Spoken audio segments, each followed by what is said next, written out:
Okay, so we're going to go over some notes from the book CIA and Imperial History. And this book is by Hugh Wilford. And I really recommend people check it out.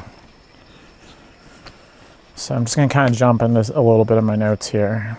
The first post-World War II U.S.-Soviet crisis occurred in 1946. Stalin violated wartime agreements and refused to withdraw Red Army troops from northern Iran. So I thought that was really fascinating, that where did the Cold War really begin as far as the first confrontation and like the real crisis that came out of that? Iran. And I'll get back to Iran here shortly, so we're going to kind of go back to it. It'll be a bit later here. So a few years later, and the Cold War tensions froze into other, quoting the author here, Middle East countries, Southeast Asia, and eventually sub-Saharan Africa. The USA and USSR each wanted them for the same reasons. Quoting author here again, competition, prestige, and wealth. And the quote, each felt it was their rightful heritage. So he's comparing how the USSR and USA in the Cold War were similar. They both had an ideological rationale for wanting to influence the post-colonial world. Each was bent to modernize the post-colonial world, whether that world wanted it or no. Quoting the author, as in Europe, intelligence was central in the Cold War in the global South. And ending that quote, not just tactical info was required, but also societal, cultural knowledge of the opponent. This meant the CIA had a sudden growth spurt just a few years after being founded. So we jump ahead a bit, 1949. The Office of Policy Coordination, which was responsible for covert action, had seven overseas bases. And so we go 3 years later, by 1952, it had 47. So 40 more bases in the span of 3 years. And you get the sense of how much the CIA was growing, expanding. These CIA officers recruited under the false pretense or cover, they recruited under that premise, Most pretended to be government officials. Some journalists, business people were known as non-official cover, quote unquote.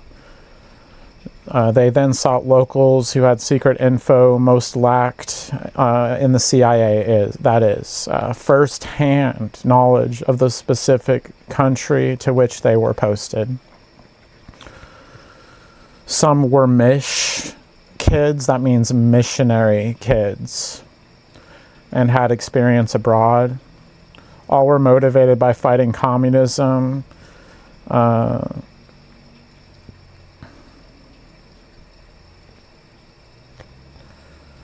much of the time, this was mixed with hefty idealism and impulse to help a less fortunate people. The missionary impulse, in particular, this meant for many also freeing the third world from the remnants of colonialism, especially the European form, was something they were really idealistically interested in. As it's called by the author and British imperial historians, mentioned by the author, that is, imperialism of decolonization is what they would have called this. Ironically, CIA officers kept ending up in neo-colonial roles, since European colonialists and imperialists still had the knowledge and had pivotal roles in Europe. The young CIA had to form rapport with them. This led to conflict. The Europeans, quoting the author here with this word, resenting These amateur, idealistic, moralistic Americans. The Americans, again, the author's word here, regretted their reliance on the antiquated colonials. There was still some British-American camaraderie at this time that recalled the joint World War II operations of the past. MI6 officer H.A.R. Kim Philby went to Lebanon from 1956 to 1963, fleeing to Moscow and defecting to the Kremlin. He married Eleanor Brewer, former wife of a CIA source and reporter named Sam Pope Brewer. He mixed extensively in American intelligence circles and then sold all that information to the Soviets. CIA agents in some cases sent their children to European schools when American ones weren't available. They led imperial lifestyles, eating at, let me correct that, hotels and going to clubs, remaining, these buildings, they were all remains from the colonial era. The Gezira Sporting Club in Cairo, here's some examples. The Hotel St. George in Beirut, Hotel Continental in Saigon. Dewey Claridge, we're going to talk about him for a moment here, was known to love the colonial sport, polo, a 1960s relic from posting in India. So really, on some level, polo was an imperialist's kind of game on the side of the great game, as they might call it. He loved curry and lots of beer on that posting. CIA officers stayed in, quote, colonial villas, ending that quote. Most of the time, they had staff and servants. Robert Bayer, who George Clooney played as in the film Syriana, ended up in Madras, now known as Chennai, expecting it to be a very difficult assignment. Instead, palatial accommodations, author's phrasing here. 7 uniformed servants, according to the author, greeted him, offering mango juice, quote, on a silver tray. And he muttered to himself, India wasn't going to be half as bad after all. The locals, given this, often lumped the old Imperials and the Americans in the same category. Larry Delvin, Congo Station Chief, was referred to as a Flamand, a Congolese term to refer to Belgian colonials. CIA wives were even more imperial than the men. They were expected to manage all the staff and servants and often led the lives of wives of diplomats in the majority of cases. They'd attend embassy meetings. They'd have to wear white gloves. I think you might think of those kind of white gloves at those kind of meetings. And they had to have straight stocking seams. And all of this was still typical of something that happened in the imperial past. Lorraine Copeland, one of these CIA wives, recalled that this was the case. And she was the wife of a Middle East CIA operative. Since most domestic duties were given to staff, the women had plenty of time to speak to other embassy wives. They attended lavish parties, were thrown by their servants, the cooks, the maids, and nannies. And their kids were taken care of. Everything was taken care of by these servants, and they would help do the parties and everything. Some wives loved this. They used the free time.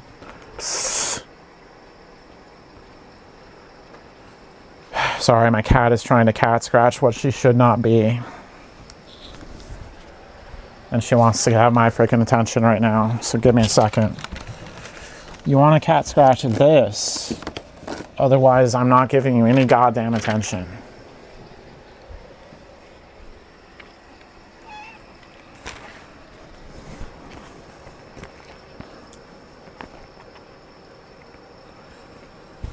Okay, so anyway, some wives loved this arrangement.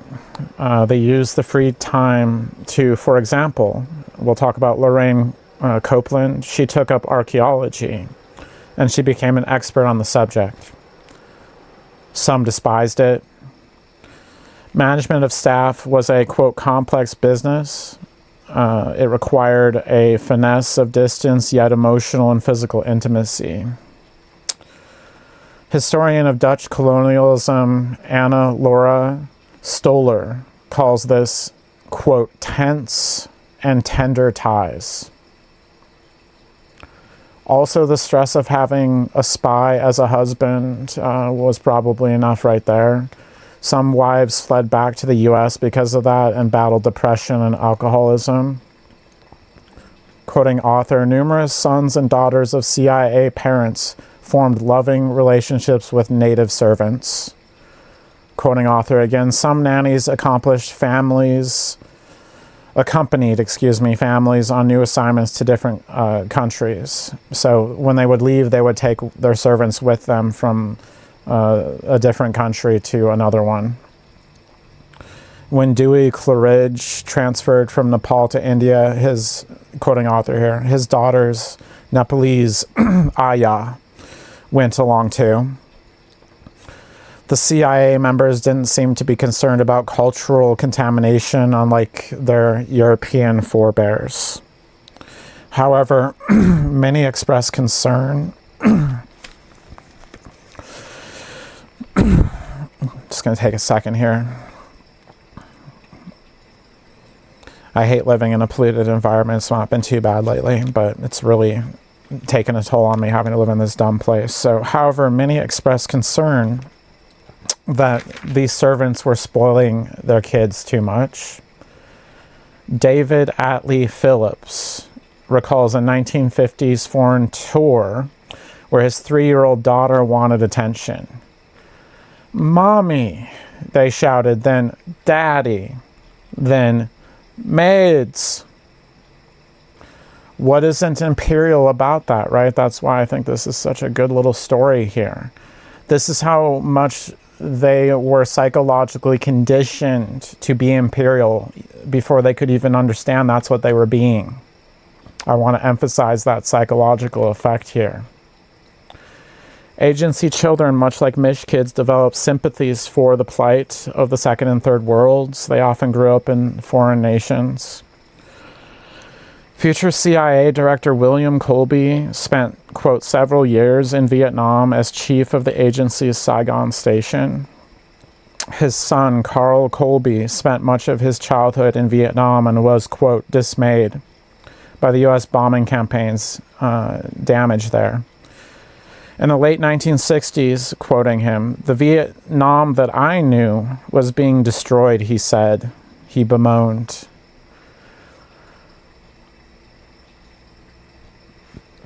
So a little bit of something else. I think that's from later in the book. And I just thought that was interesting. So anyway, jumping back to this, back in the founding of the CIA, the kind of family rapport in the agency bred a strong intergenerational conflict. The young often became dismayed by these Cold War policies, whereas the old completely, utterly supported them, typically. We're quoting Robert Bayer here. Sex was one of the management's biggest headaches. It boiled down to the fact that the CIA did not want its employees indiscriminately cavorting with the enemy. As the author put it, dalliances with Russian spies were rare, but the global South was an entirely different story. As did earlier secret intelligence officers of the Imperial European powers. Some CIA agents, particularly males, a surprising number, states the author, married their partners. Some even divorced American wives in order to do it. In some ways, this was but a reprisal of the imperial past.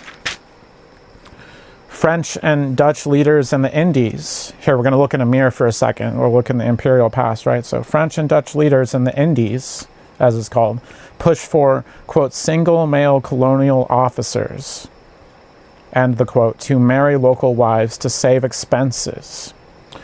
At the same time, this would render invaluable intelligence contacts.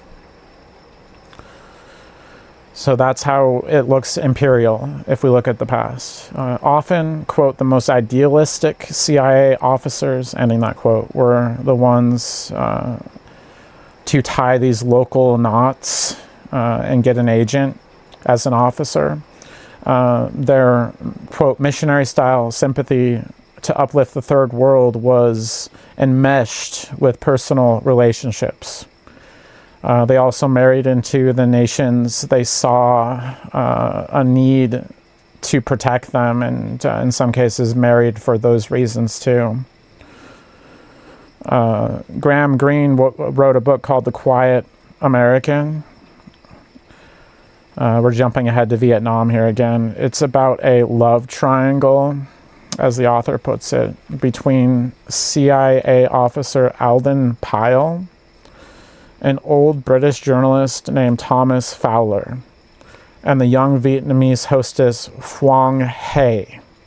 Pyle is set on saving Huy from a life of being exploited and proposes to her.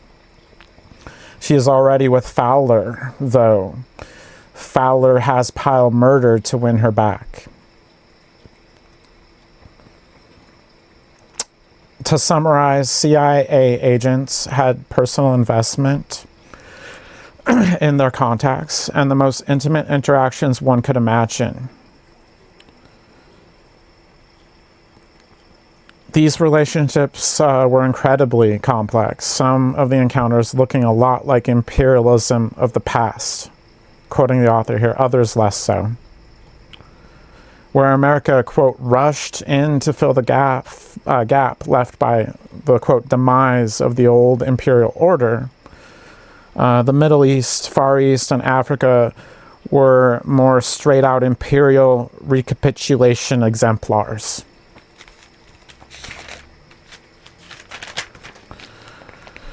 During the Cold War era, South America was a, quote, somewhat different case, according to the author, because it never had a European zone of influence as much. Historically, this was a U.S. zone. However, CIA officers led neo-colonial lives even there. Quote, dwelling in grand houses, managing servants, engaging in sexual liaisons, and using local agents to collect secret information about the host society, end the quote by the author. Human intelligence was essential to Global South operations, the CIA officers and their agents, and the communist bloc technological intelligence, was the most important factor. For example, the U-2 spy plane. The HUMINT was, quote, people on the ground, agents, a network of trajectory, and a case officer willing and able to work it, according to Robert Baer. The CIA had a quote, agent acquisition cycle, and a CIA officer was expected to follow it scientifically. Number one, spotting. The agent scoped out a prospective client with useful secret information. Number two, assessment. The CIA operative and agency headquarters would independently assess and conclude about the proposed agent. Number three, recruitment. Money or something else was offered to entice them into recruitment. If accepted, the new recruit would be, quote, tested, which is number four. A known statement and fact was compared when it was mentioned to the prospective agent. Number five, trained. They're trained in espionage. Number six, handling. The relationship established with frequent flow of information. Number seven, termination. hopefully on good terms. And the CIA had a mnemonic device it taught its agents so that it would remember this scientific process. It was called MICE. M for money, I for ideology, C for coercion/compromise, E for excitement/ego. Those in the third world were poor. They often needed money. The ideology of being anti-communist was enough to win over contacts into the CIA alone. CIA officers tended to prefer such an agent. The coercion may involve some embarrassing, sensitive secret, sexual intelligence information, which was used as blackmail. So essentially, with the coercion/compromise, if they weren't compromised, they'd figure out the prospective agent's vulnerabilities and then exploit them as necessary. Things, however, rarely worked out smoothly, and it wasn't cyclic, as I mentioned at the beginning of this. It wasn't a cycle as the CIA had envisioned. Quote, the ability to recruit seemed to be intuitive rather than a product of training, more an art than a science. And we'll kind of go back to that in a second here. 20 to 10% of officers were responsible for 80 to 90% of their recruitments. The figures differ among the historians. Quote by Larry Devlin, the process, that is recruitment, has a lot in common with seduction. Dewey Claridge said that a successful recruitment was like, quote, the sensations of a sexual orgasm. After the climax, Claridge would hand the new recruits off to someone else and seek the next orgasm.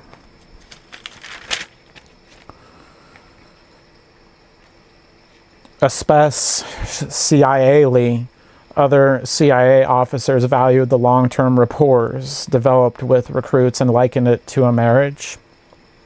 Quote, moments of intense emotional intimacy. These were typically male relationships.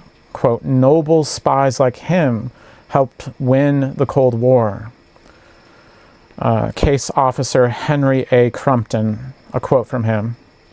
This was said of an African recruit, Crumpton said of another.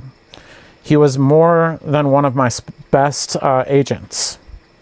He was my best teacher, a friend, and an inspiration. It wasn't just in nations of anti-American majority view where these intimate relationships happen. This was especially true in Latin America. Ecuador, the 1960s, future whistleblower Philip Agui bonded with a recently recruited male agent of, he would, frequent, quote, sleazy dives and go there with him, and had a very intimate relationship rapport with this guy.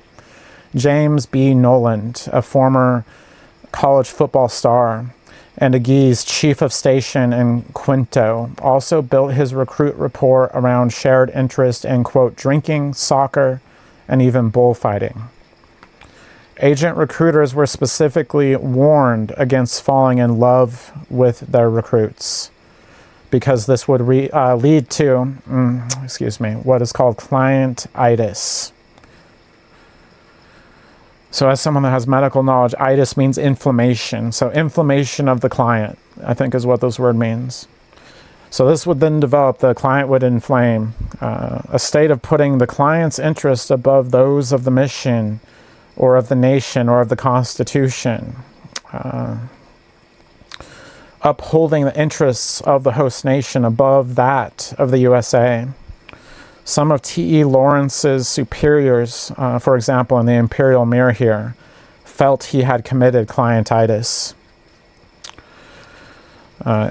Again, T.E. Lawrence, British imperialist, arguably. Arab sentimentalist on some level. Quote, emotions can undermine and destroy human relationships, especially in the espionage world.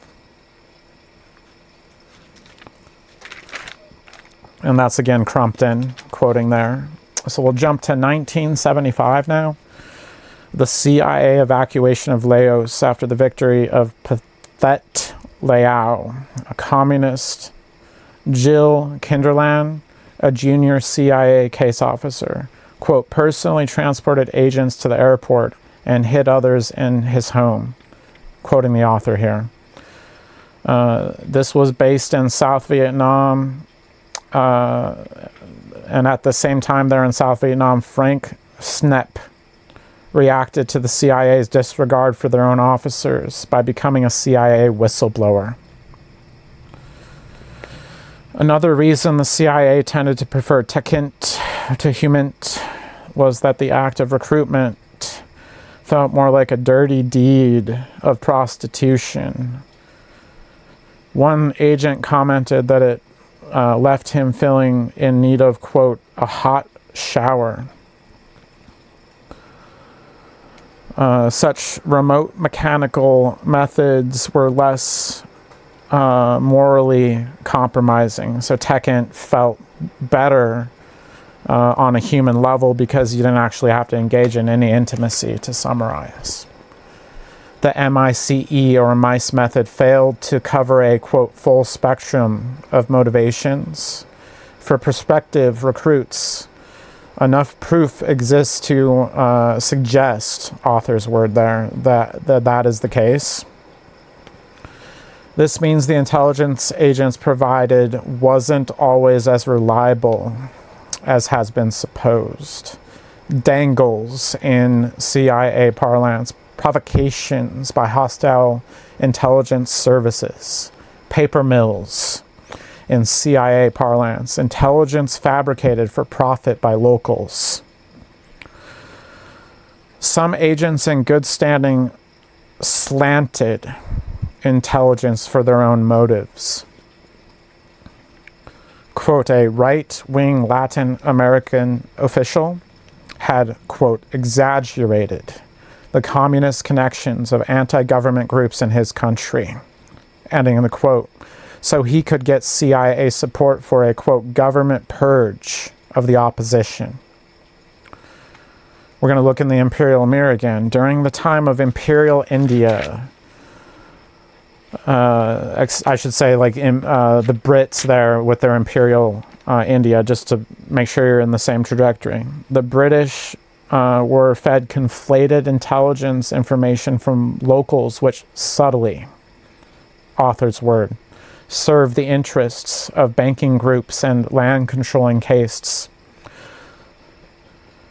Sometimes the supposedly acquired agent had agency themselves and exploited vulnerabilities.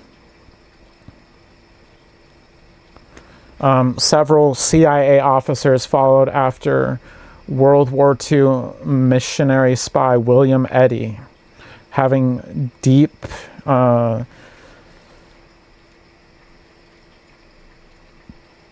lives. I'm trying to read my own writing here. Issues, that's what the word is. Okay, having deep issues with the use of agents, excuse me. It's hard to read your own writing sometimes, really small on the margin here. When I dream of men like Carlos, Eddy said, I wake up in a sweat. And Carlos is his agent as the officer in the CIA. So that's how much they have this profound connection that is that intimate with someone else, is really the point of that.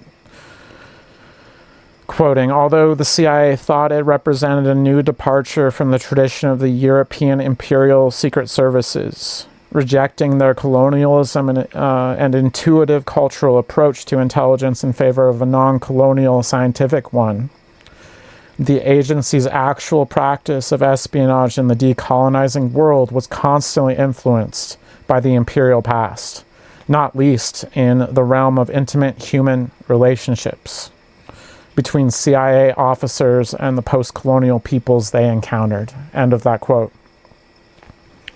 So here we go. We're going to factor into Sherman Kent. September 1952. He made the biggest error of his career. The Board of National Estimates, excuse me here, words. he declared it, quote, highly unlikely that the Soviet Union would place nukes in Cuba.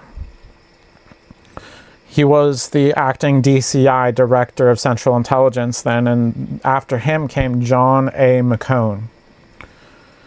And fortunately, he had a hunch, much to the chagrin, I imagine, of Kent, that the Soviets were doing that. So let me talk a little bit about Kent, because I skipped that part of the notes.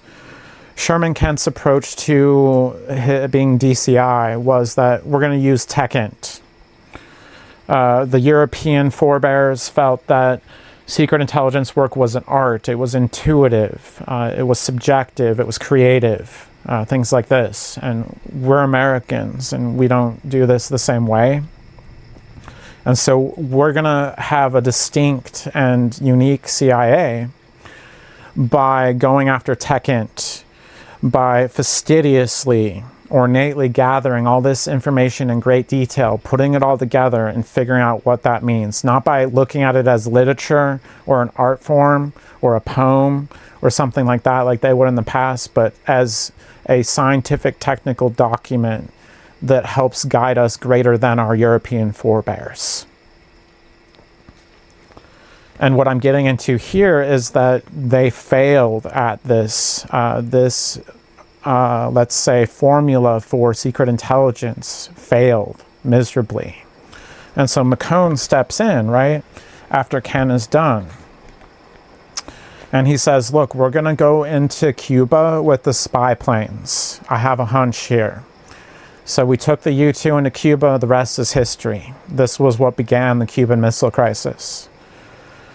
So imagine if we kept thinking that we had the right answer as the CIA, as this being a unique American form of secret intelligence. And we didn't have someone like McCone come along who was more intuitive, who wanted to see if his hunch was right. He just had an itch to scratch, an inkling to dot on the line, right? And you might have a completely different Cold War. That's how badly this failed. I'm just trying to emphasize. That's how much TechInt only and as some unique form of secret intelligence work fails.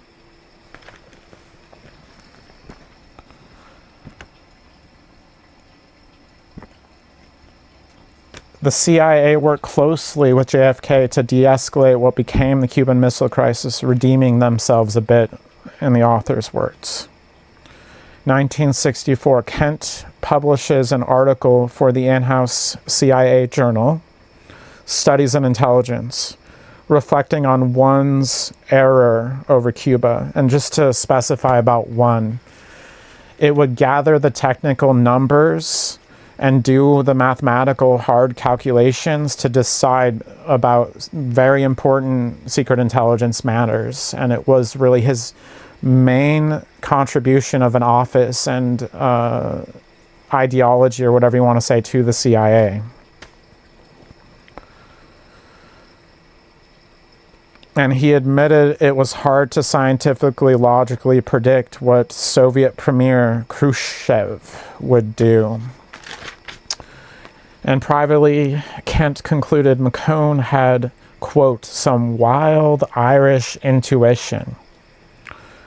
So out of that, I have to say Kent did not seem to get off his bus or his horse here. He wouldn't jettison off of it. He wouldn't face the reality here. Sometimes you are wrong in the way that you try to approach things. Sometimes as a leader, you are wrong in the way that you're trying to approach a subject or deal with what is more an art, I think, even today than it ever has been scientific, TechInt. And again, I'll say TechInt was important for the chicken and cat and mouse games we played with the Soviets.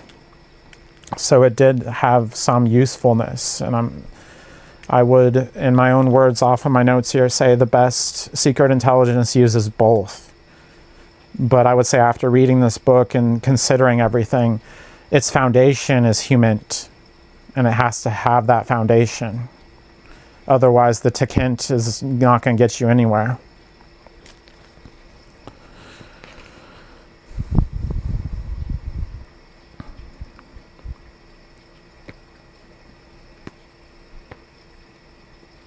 And to be fair to Kent, despite this blunder, he did get many things right, just to be fair. The CIA helped in Vietnam with, quote, good battlefield tactical intelligence and sensible strategic estimates of the long-term prospect of U.S. involvement. And so out of this, the CIA felt it was the politicians that got it wrong. And I just kind of have to beg to differ with the author here a little bit, because I guess I'll just go ahead and explain it to you. Operation Agile is what this originally was called, what became the Vietnam War. It was meant to be a covert technological engagement over as soon as possible. It was agile, quick, just be done, and have our supremacy in the Vietnam region. And so you're sitting here as the authors saying, well, it was the politicians that got it wrong. Meanwhile, it was the CIA that first envisioned this entire project and made it happen in the biggest way possible. And the politician just got people to sign on the dotted line for it. And maybe as the commander-in-chief, he said, this is what we're doing, but the CIA did it. So at some point, the CIA has accountability here too. And I get tired of how the CIA tries to abdicate its responsibility.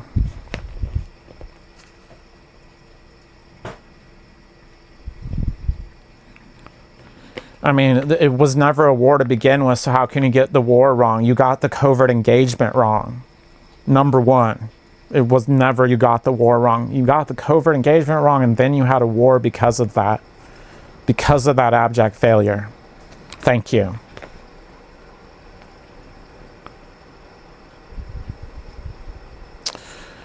Just a reminder here too that, by the nature of intelligence work, we don't hear about their greatest successes by the nature of what it is.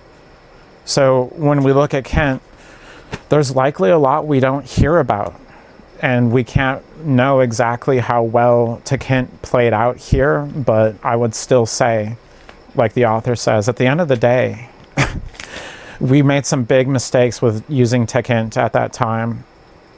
And I'm sure in the contemporary you could find other examples. I mean, let's look at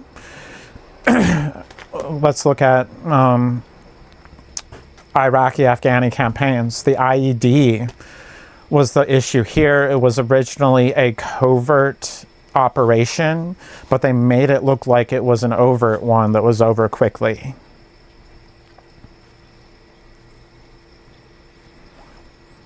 And so a very primitive technology that cost maybe $4 to produce just a handful of ingredients meant the amount of casualty ratio, something along the lines of what we experienced in Vietnam. So through this reliance on Kent and feeling that we could technologically conquer with Assault Breaker and all these other technological wizardries, we really lost that engagement in a fundamental way. So is Kent really the most important thing for secret intelligence work? Is technology going to save your ass at the end of the day, or do you need to focus more on a human element? Just a question.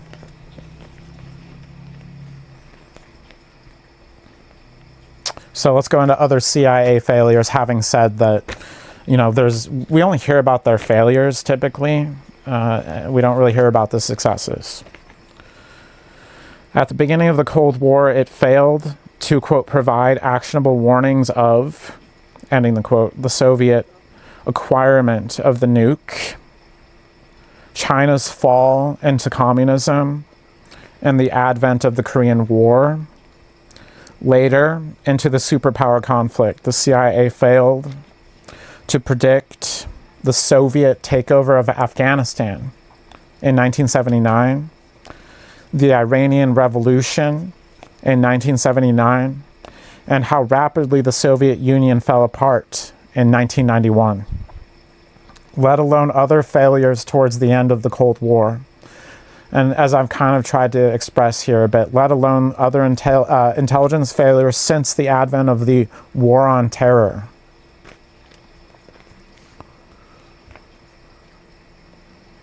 Okay, so I underline this. Perhaps the most persistent and consequential American analytical error of the Cold War period was overestimating the influence of the Soviet Union and communist China, Cuba, and North Vietnam as well on anti-colonial struggles in the global South.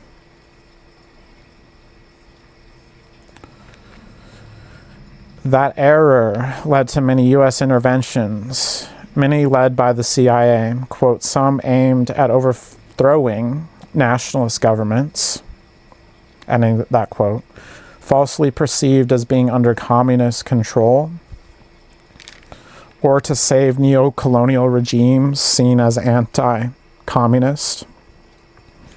Such interventions had a boomerang effect on the U.S. and led to instability in the country of intervention. The idea that there was a united, monolithic conspiracy with Moscow, Beijing, and others was overblown. Though it was true Moscow and Beijing sought expansion and influence past their borders, there was no united monolithic front. Late 1950s, USSR and Beijing see themselves as competitors on the world stage. I found this really fascinating. Quote, neither entirely welcomed the rise of third world communism in Cuba or Vietnam in the 1960s, for example. So we fought the Vietnam thing, but mostly because the Soviets knew they were egging us on. That's what that means.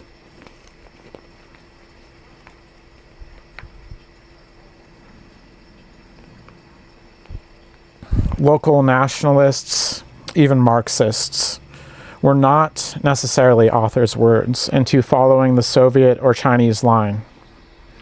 They'd spent lifetimes fighting, quote, external domination and weren't interested in another form of it.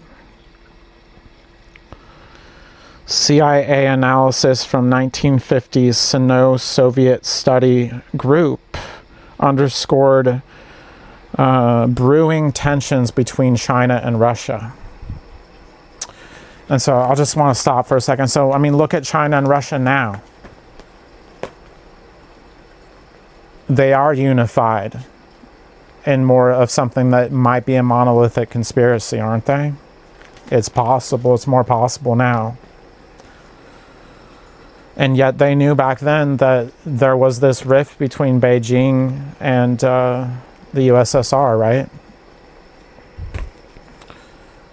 I'm not sure what to say. There's a lot that's not declassified, so who am I to say? 1950s CIA Egypt officers became almost mutinous after Secretary of State John Foster Dulles, Alan Dulles' brother, and screw them both, by the way, in my opinion, reversed an earlier U.S. policy to support the country's nationalist leader, Gamal Abdel Nasser, claiming he was in alliance with the Soviets.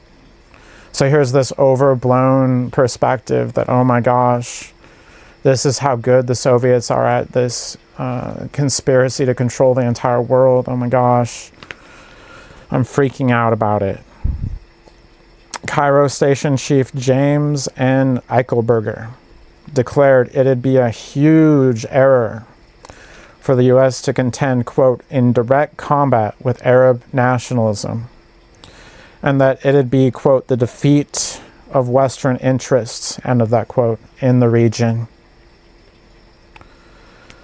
All the way back in the 1950s, we have one of our service members warning us as Americans and people in the military, don't mess with Arab nationalism. I see we listened very well, didn't we, children? Because if that wasn't bad enough, this 1950 little ordeal, dalliance or whatever, Dulesiance, whatever the hell you want to call this shit, the 1953 Tyrannian coup, right? And so we literally thumbed our face and our nose at the Iranians. After stabbing them in the back, we said we were going to back the nationalist leader there. And we wonder why we have such an adversary.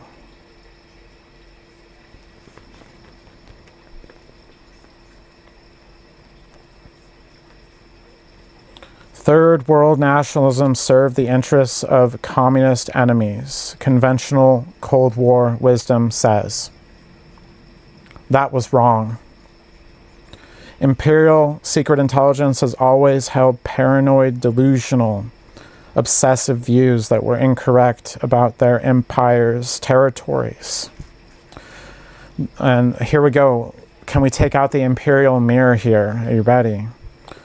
In the 1800s, obsessed about the Indian thuggies. The British were. And in the same obsessive paranoia, the CIA overblew the influence of communism on the global stage. While communism did exert influence in the third world, it wasn't to that extent. The Brits failed to anticipate the 1857 Indian Rebellion. Hold on, I'm going to go back here. What did I just say? We failed to predict the Iranian Revolution. What other revolutions, children? Please tell me again. And we're looking in the mirror here. Guess what the British failed to do? Guess who we look like? Guess how incompetent we look. Here's a quote from an officer stationed in India, a British officer right at that time. The native is always better competent to gain information in India than the best informed European. He was a local civil officer who said that.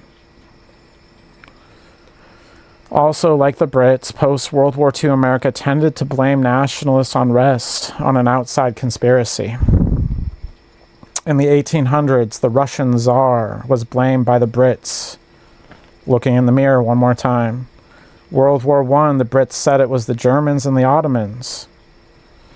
1917, we're going to blame the Bolsheviks.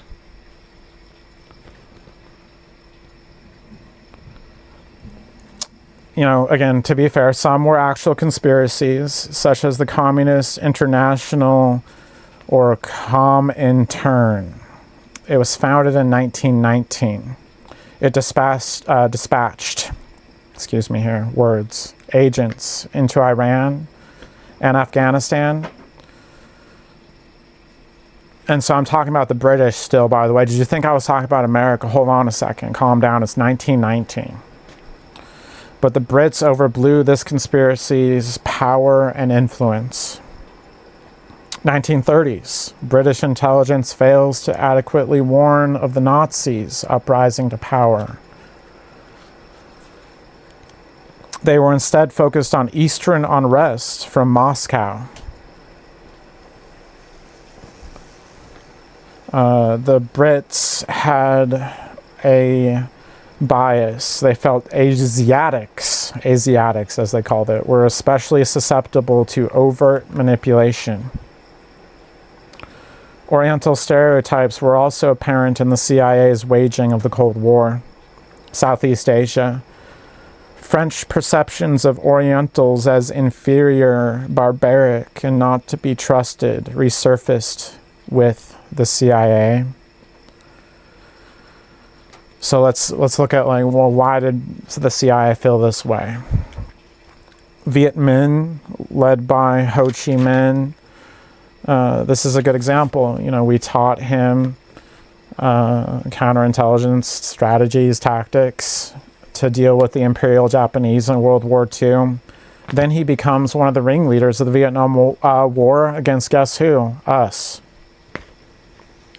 So then we begin to mistrust the, as we would put it, Asiatics, the Asians. We mistrust them now. So the bias, feels like it has a justification, right? It feels appropriate. Arabs were backward, quoting here, apathetic, and ironically enough, given the sentimental nature of many officer-agent relationships, overtly emotional. Again, I told you about the one dude in World War II who woke up in a sweat. Oh my God, my, whatever the hell it was, my agent, as the officer, I'm freaking emotions overload right now. Like, I need a tampon, apparently.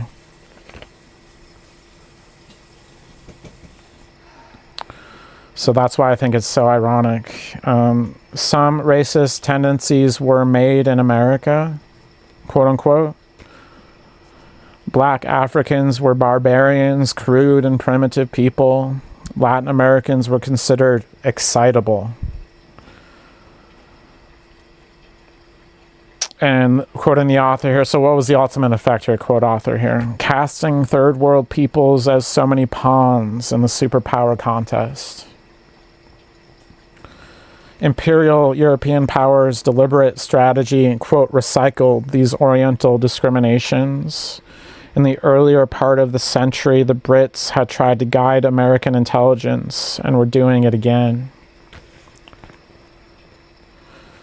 Old world spies educated American ingenues about their new international responsibilities to overcome, quoting here, the idealistic anti-colonialism many CIA officers exhibited.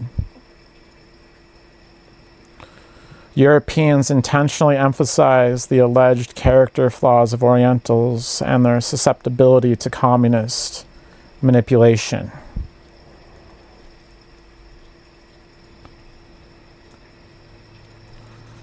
In the Mid-East, British intelligence purposefully exaggerated Nasser's links to communism, while also pointing out the strength of the Egyptian leader's emotional appeal to other Arabs.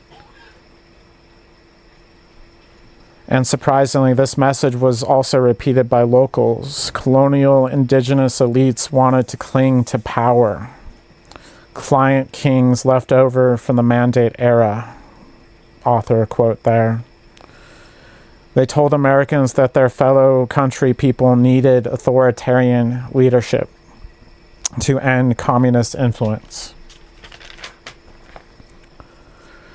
These indigenous colonials also, quote, tended, in the words of the author, to overemphasize their abilities to fight communism and suppress nationalism. And so, this is imperialism of decolonization, preserving the old colonial order as much as possible. Inadvertently is what so this, to summarize, the CIA thought it was so good, apparently, at what it was doing, but really it got tricked. It had a CIA pulled on itself by people that weren't even part of the CIA.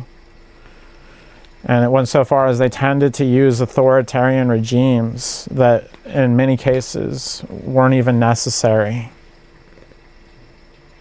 So imagine the effect on the developing world then, because then you bring in all these authoritarian regimes.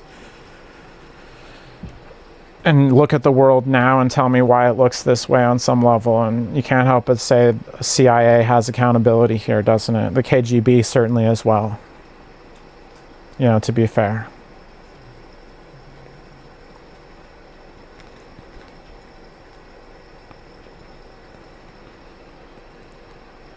In 1973, the Office of National Estimates is, according to an agency historian, reorganized out of existence. Kent passed in 1986, spending his retirement recounting stories of his career past and publishing works. These include a historical, quoting author here, monograph based on his doctoral research about early 1800s French politics, a series of children's stories, and his autobiography, Reminiscences of a Varied Life. The Mid-East, 1954, Sherman Kent's boyish excitement to now be at a place of Oriental mystery he'd only read about, right, when he was younger. He listened breathlessly. quote unquote, as Nasser recounted the 1952 Egyptian Revolution. The next morning he visited the Valley of the Kings. He met a, quote, comically roguish snake charmer, and according to Kent, greeted him by saying, "Meester, we in luck. I smell snake." 1959, Japan. Kent experiences a confusing mix of erotic excitement, quote, and physical disgust, ending quote here. He was at a formal dinner with geishas.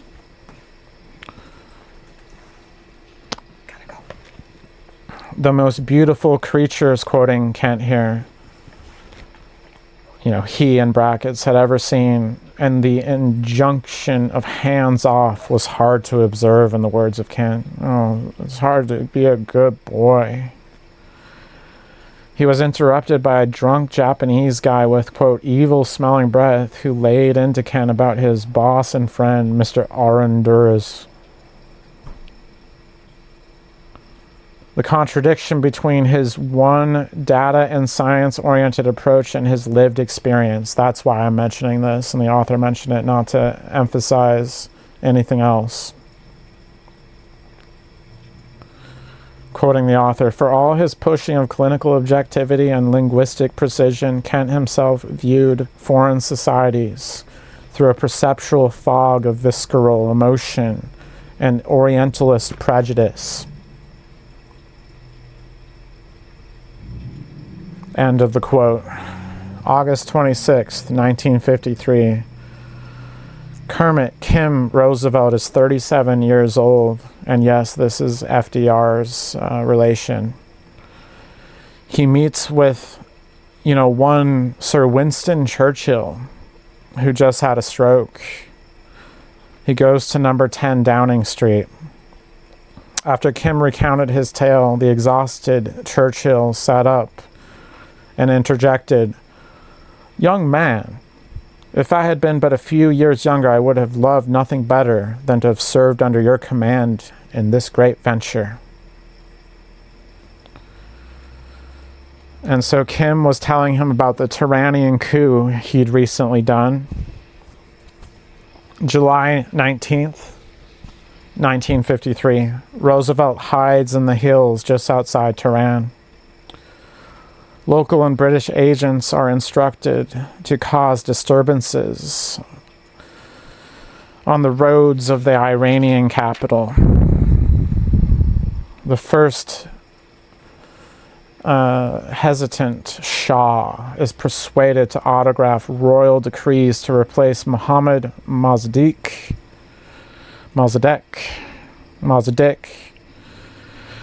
with pro-Western General Fazlallah Zahidi. And by the way, it's Mossadegh,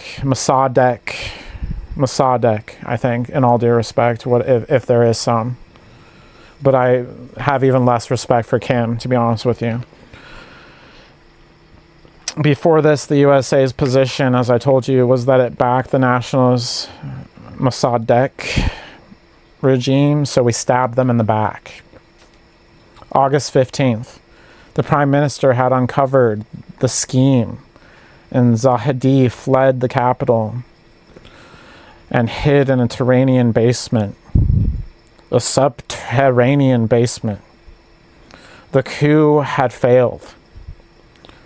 But Kim was, in the author's word, undaunted. He brought together Zahedi's supporters and Iran's military and helped organize a new wave of protests. He didn't even have orders to do this. I want to summarize. He wasn't acting on orders here. The morning of August 19th, violent protests and army rebellion forced Mossadegh out. Zahedi came out of hiding and into power. And he has a secret meeting with Kim Roosevelt in the night, and he raises his glass and toasts, and he says, "I owe my throne to God, my people, my army, and you. Secretary of State John Foster Dulles, the Dollhard, was purring like a cat when Kim revealed the success during a senior officials meeting in Washington later on. It was viewed as a stunning victory, but look at it now. It's a lesson we need to learn. This is the result of a coup. That's the blowback from a coup. Is it really worth it? It costs less than overt methods, but it works only about a fourth of the time. So you end up spending as much money as you would have overtly, more likely than not, by the end of it. And then you have dire blowback later on. Look at Iran right now and think about this back then.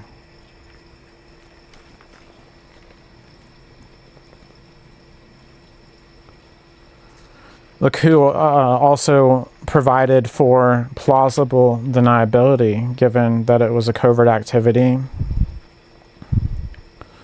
And it was important in the CIA's view to not look so imperial when it was doing what it was doing during the Cold War.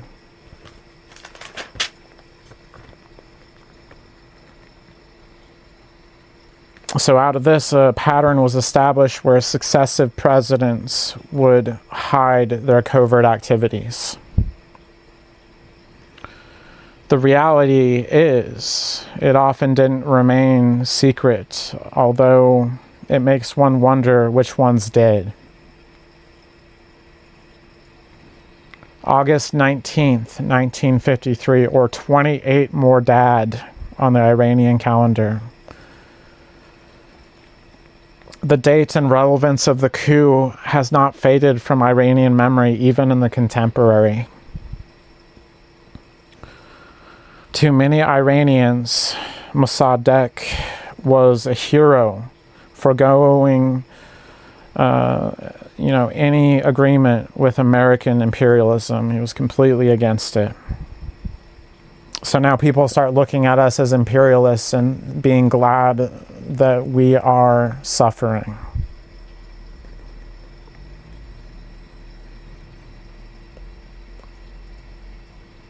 Had they been at Kim's meeting with Churchill, they'd have seen it as an old imperial adventurist handing off the mantle to a, quote, author's words here, young pretender.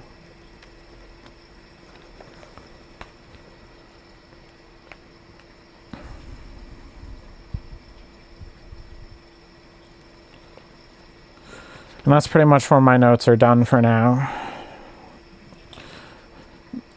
Few viewed the future of the CIA in its founding as a, quote, scourge, as the author put it, of third world nationalists. In 1947, this is not what they had envisioned. So I'm going to end it there. I've read the entire book. I'm reading it again to take notes as my kind of turn with this. I really want to thank Hugh, Wilford for this book, and so much of what I said there is what he said.